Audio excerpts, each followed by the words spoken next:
ఒకని ద్వారా ఒకరు కరుచుకొనకుండా. నేను ఈయన కరవకూడదు, ఈయన నన్ను కరవకూడదు. కరవటం అంటే నీ చరిత్ర నాకు తెలుసు, నీ బతుకు నాకు తెలుసు, నీ జీవితం నాకు తెలుసు, నువ్వు ఎలాంటాడో నాకు తెలుసు అని నేను ఇతని ఎండగడుతున్నా. ఇప్పుడు ఇతనేమంటాడు, నీ సంగతి నాకు తెలుసులే సార్, నీ బతుకు నాకు తెలుసు, నీ జీవితం నాకు తెలుసు అని కరుచుకోవటం అన్నమాట. ఇది కరుచుకోవటం, చరిత్రలు బయట పెట్టడం. అందరికీ చరిత్ర ఉంది, ఉందా లేదా? ప్రతి వారికి చరిత్ర, అందరం చరిత్రకారులమే.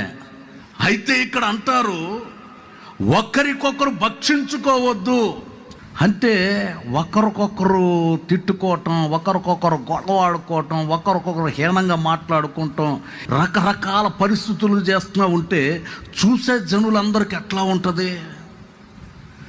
వీరు సహవాసానికి వెళుతూ ఉన్నారు కానీ వీళ్ళ జీవితంలో మార్పు లేదే.